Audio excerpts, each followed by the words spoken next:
Hello and welcome back. On the last episode, we got a bit carried away with the exposition from Dog, and so we ended up with a larger video.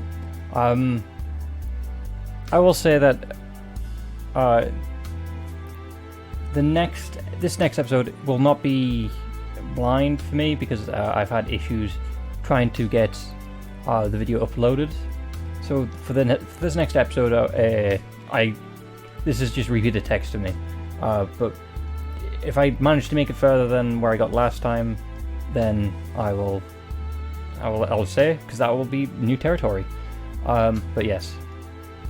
So this is just going to be me rereading what I've just recently read, because of issues with the with editing and stuff. Anyway. For that main reason, alongside a couple of other things, I brought you to this little safe house. To keep us safe, right? Yep. And you're so certain this cool conspirator of yours exists? I'm not all so certain, but I'll say this.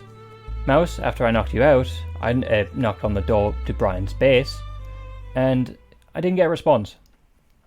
Huh? Maybe he was just playing coy, or maybe the explosion wasn't the thing that killed him.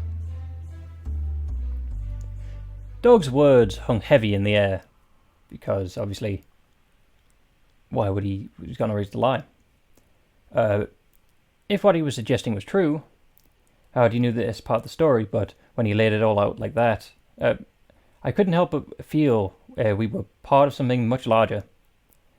I must say though, it seems like whoever's behind this nefarious plot went through an awful lot of trouble to eliminate the three of us, even if they blundered at the very end.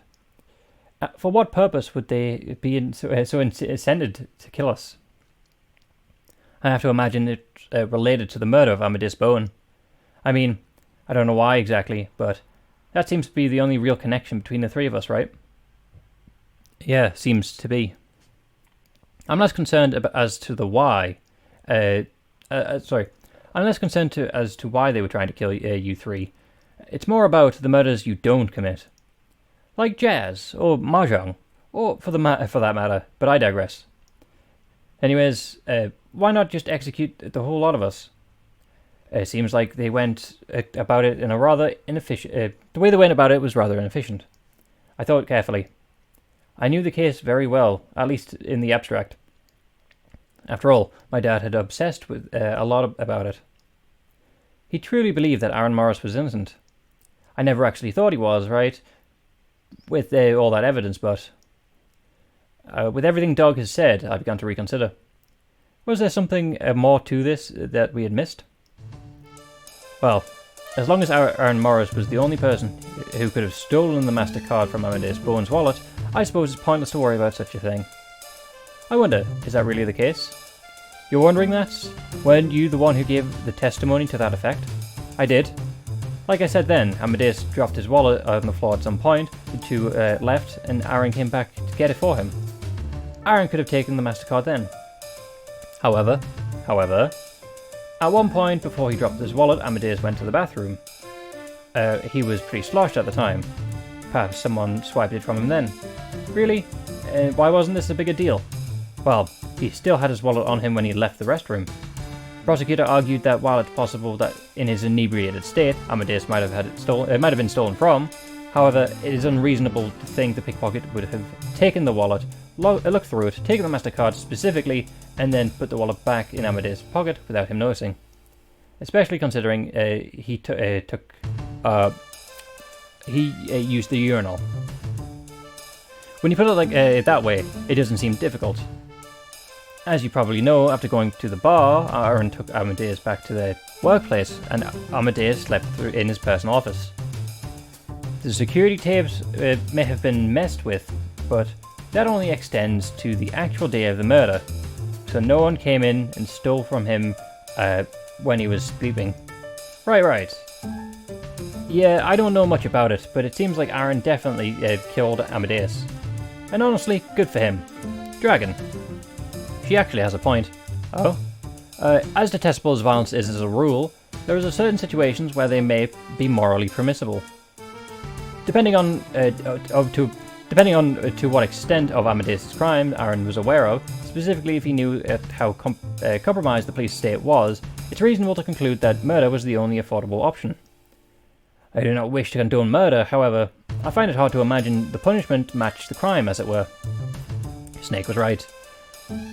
From what Dog had told me, Amadeus was a monster. Someone needed to be slain.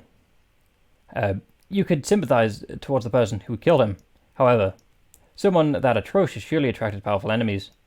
If you viewed the case not as a disgruntled employee lashing out at an abusing boss, and more as an assassination of a person who was a tantamount to a crime boss, there was suddenly a whole new lens to look at the case through. For more care, intent, and planning could be pinned onto the killer, and there were certainly unresolved mysteries in the case. I think something's wrong about this case. What? You think this Aaron dude's innocent? I don't know. I just think something's wrong.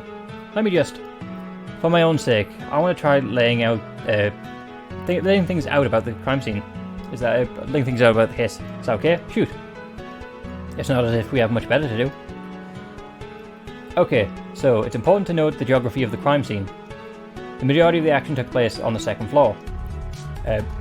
Walking up from the stairs, there is generally accessible a bathroom directly to the left. Further on the left is a waiting room, and across from the waiting room is Amadeus' private office. Against the wall, in the center of the room, is the secretary's desk, where she worked. Right. Also, along the back wall was a door to a different waiting room, and to the right, a door to a storage closet to the left. If I'm remembering seeing it correctly, all the doors had been windows that could be seen through. Pardon me. Yeah. That's how I was able to watch everything unfold, after all. It might be relevant to note, but both guest rooms and the storage closet all had windows. Well, since all the windows were found locked from the inside, probably not relevant, but I think it's pretty worth mentioning. The windows actually had a little architectural slabs, which could be, in theory, stood on. Wait, you're saying you could walk between the windows? I'm saying it would be very risky and possible to move between the windows. However, the slab outside the storage closet had broken off a while ago. If the window was open, it'd be possible to maybe move from one slab to the inside of the storage closet by leaning against the wall. However, unless you were incredibly athletic, like Tiger or Horse level, it'd be impossible to jump from the storage closet window to another slab. Oh yeah, a comment I made last time. It's surprising that they're still using the code names that they used, because this takes place a week after the game, after this kidnapping Doug is performed. Since it fell off, it's also pretty impossible to move from slab outside the window to the waiting room area to the other one. Again, unless you were athletic as Tiger's Horse. That's a lot of detail for someone something you claim isn't relevant to the case. My father pursued this line of reasoning a lot when looking into his defense. He thought it could be relevant. However, he was never able to work it into the case, and so it became an irrelevant detail. So okay, that's the layout. The day started with Bowen meeting with a contractor who was doing construction right outside the building. Thinking about it, that's probably Horse. Bowen's secretary, who I guess was Sheep, arrived at some point in the morning as well, early enough to see Horse leave Bowen's office and go down the stairs. The athlete, who I guess would be Tiger, then arrived at the crime scene, at the scene. Bowen had the policy of meeting people when he felt good and ready, so the secretary directed the athlete to the waiting room to the right. The next person to arrive would be the artist. That's you, right, Snake? Correct. I was commissioned to make a sculpture for Mr. Bowen. It was a hollow metal statue with a giant wallowing in despair, made from the remnants of my past failed sculptures. I quite like that piece. So if I remember right, you were carrying the statue with you at the time. Yes, it was bigger than me, so moving it was a real pain. Still don't think that's something you would say. But, as you know, I'm not the writer. The writer did write it, so... You were told that you could drop the statue, and then you would direct it to the leftmost waiting room. Indeed, she proceeded to take my statue, almost dropped it, and then moved it to the storage room. Most people would start looking at their phones or reading magazines when they directed to wait. But according to you, you did no such thing. Indeed, I was in deep thought that day. When I get in that state, it's almost trance-like. If I'm like that, I can be very simple-minded, forgetting even the most basic of things. So while in thought, I blankly stared out the window. Oh, but don't get me wrong. Just because I wasn't paying attention doesn't mean I would have missed something. Sure. Anyways, the actor came into the building. Let me guess, Rooster? Unfortunately. Presumably. He was also shown to the rightmost waiting room. A bit of time passed until the actor's stomach started acting up. Alright, okay, so when I first read through this, I thought Rooster was the main, the killer, because obviously he's aware of blackmailing Ring, and therefore would try to kill Amadeus. But I realise this gives Tiger an opportunity to sneak from the window to window, then kill Amadeus. She can't read. Well, but she can like, well, she knows words and stuff, but she can't discern like texture, right? So, would you be able to get the safe open? I don't know. So I don't know if you'd be able to get the money unless Amadeus had the safe open at the time.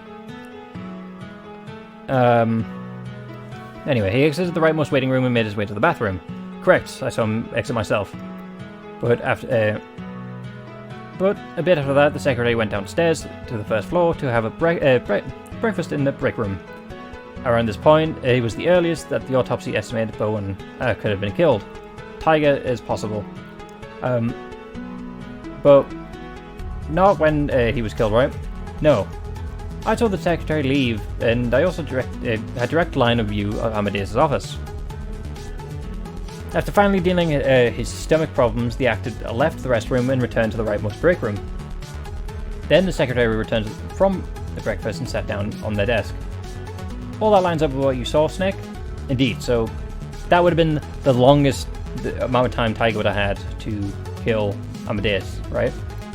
A bit more time passed when, and this is when Aaron Morris finally came up to... So Tiger's the killer, really? That's a surprise. Oh well. Because I really hoped it was Rooster. But yeah, finally came up the stairs and entered Amadeus. Also, this just shows what you miss on the first run through. Because obviously, first run through, I thought this was Rooster. But the detail now has hinted that it's possible that Tiger killed Amadeus. Because Tiger could have went through onto the slabs. Anyway, Amadeus texted him to meet in his office. And he had something important to tell him. Importantly, Aaron was wearing a big overcoat and carrying a suitcase. Unlike everyone else present, he had means of concealing what would be the fatal weapon, as well as the stacks of cash later found missing in Amadeus' safe. This is where Aaron's story gets it starts getting nonsensical. He claims that Amadeus remotely fired him, saying that he didn't want to be in the same room as Aaron in case Aaron got violent. According to Aaron, he walked into the room, Aaron's laptop started playing a message left for him, and told him to packing his stuff to leave. Furious, Aaron stormed out of the room and complied. That was Aaron's real mistake. He underestimated how thoroughly cyber analytics can vet this stuff. No such video or audio file was found on the laptop. No files had been deleted from the laptop for a while. The Bluetooth speakers the laptop was connected to, which played the message, hadn't been connected to any device other than the laptop. Basically, There is no trace of this message Aaron talks about anyway, and that's nothing. Also, it's such a weird lie. I mean, leaving a message in your office to fire somebody? Well, they said it was Aaron's laptop, not Amadeus' laptop. However, whoever heard of some nonsense like that? It doesn't make any sense. Maybe that was the point, huh? Forget it. Anyway, the important point was that he claimed Amadeus wasn't in the room at this point, or at least not in the room, in a room in a way Aaron could see. Say, when was the last time a reliable source saw Amadeus alive? That would be Horse. Presumably, unless Horse killed him himself. But again, it could have been Tiger. Would that be Horse? That's what I think. I think she might have talked to him or something. I don't remember the details of that part well enough. I'll have to learn more about that.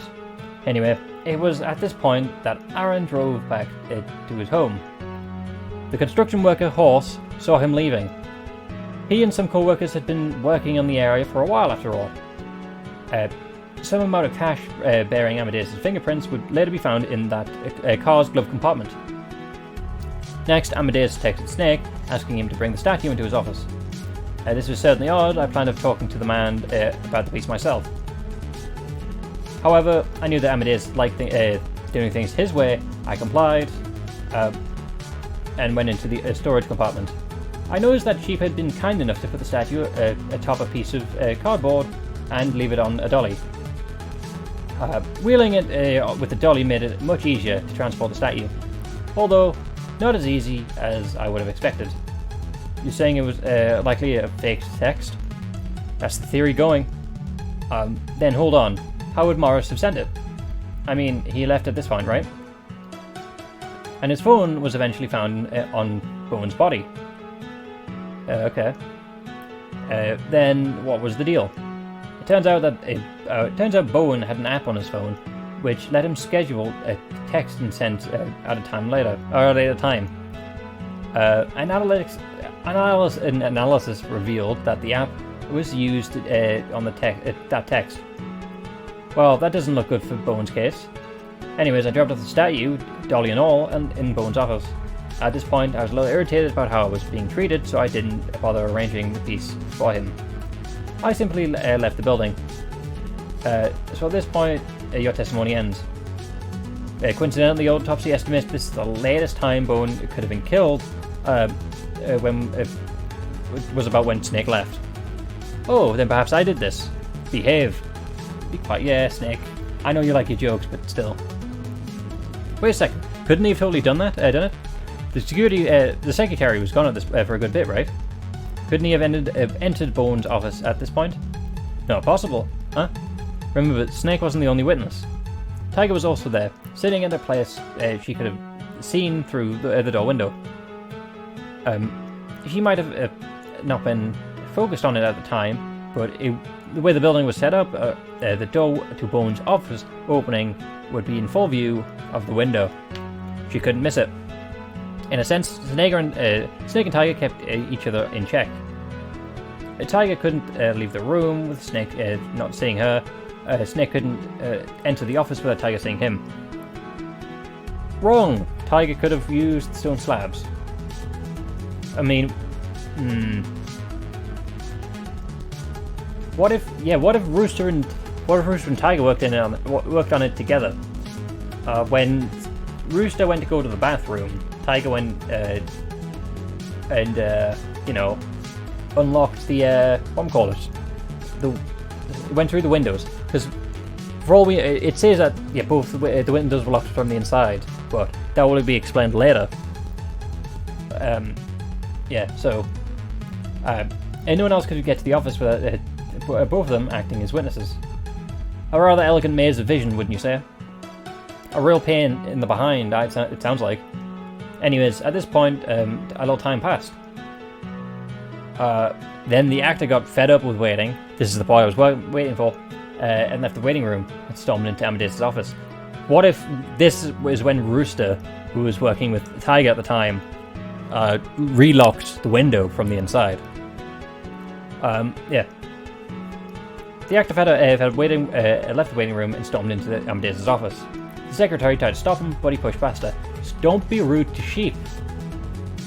The secretary expected to hear shouting, knowing her boss was a man who tolerated her boss was not a man who would tolerate such disrespect. However, a bit of time passed and nothing happened.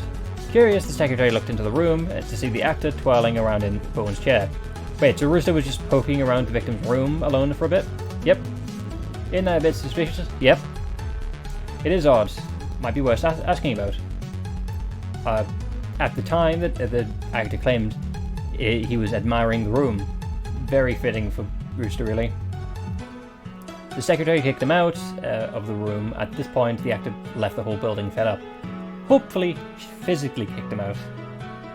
However, at this point, the secretary got worried, not knowing where Mr. Bowen was. She tried calling his phone, but got no response. If she had really listened, maybe she might have heard the phone going off in the safe. After a bit of time, she began to worry where she called 911 about a person who had gone missing. A bit of an overreaction at this point, don't you think? Well, she was right to overreact. Anyway, a cop that had been nearby was sent to check out the place. That cop was presumably Bunny. The secretary explained the situation to the cop, and in turn, the cop began to search the area. Before too long, he decided to open a rather large and conspicuous safe in Mr. Bowen's room. Inside, he found the body of one Amadeus Bowen stuffed in his own safe. Some amount of cash had seemingly been moved out of the way to make room. It was at this point the scene was declared a crime scene, and the athlete was asked to leave. Wait, so Tiger was just sitting there the whole time? That tracks. Amadeus was found. There's no way Tiger was just sitting there without doing anything. Amadeus was found to have been bludgeoned to death with a statue in his office.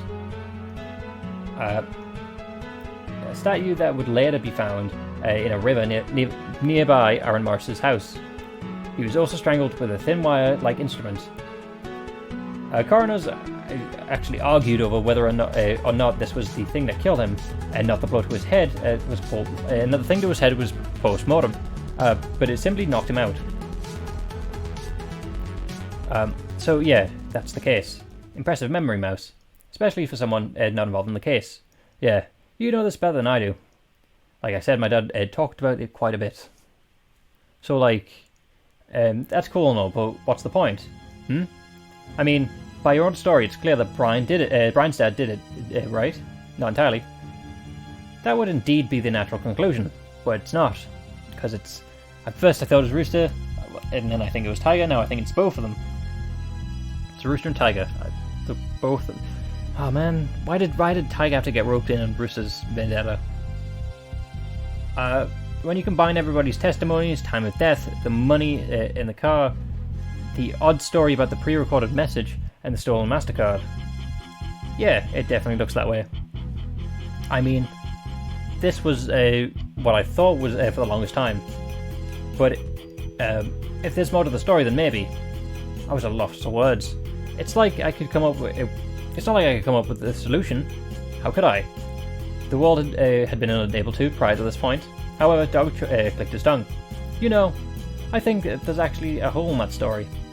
What do you mean? For the first time, Dog thought carefully about his next words. You know when I showed you everybody the knife? Yeah. Well, I was reacting testing. I'm a pretty good poker player, which means I'm pretty good at reading people. And the two who spoke up were Tiger and Rooster about the knife.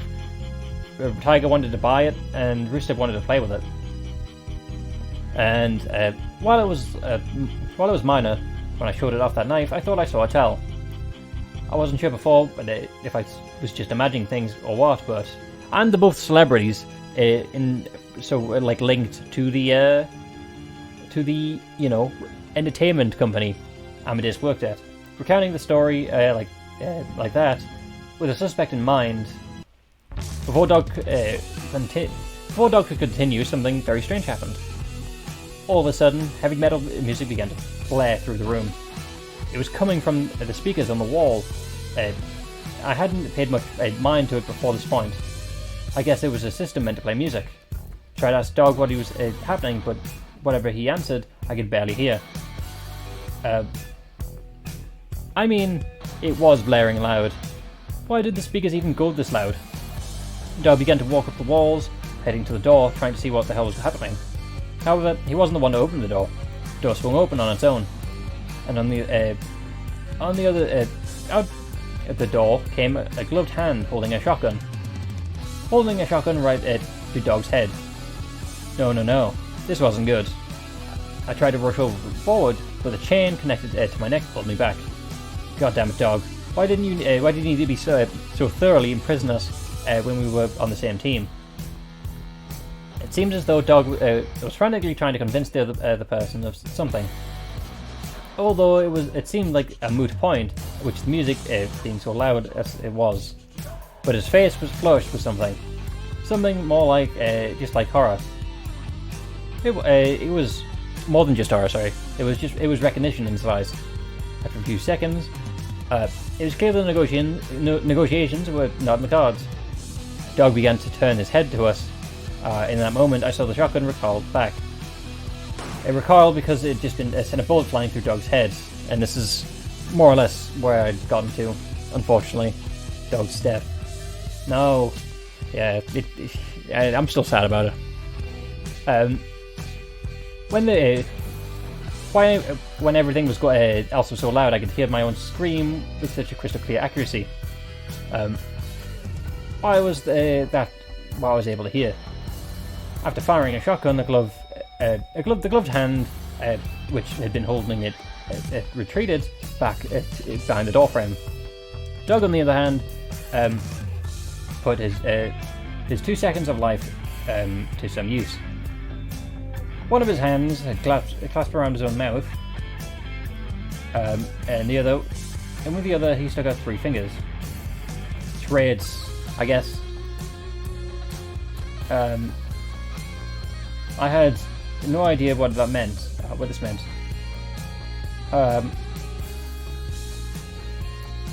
But he looked me dead in the eyes when he did this. He was doing it for me. It was unnerving, the sight of Dog staring me down, with blood rushing down the side of his head.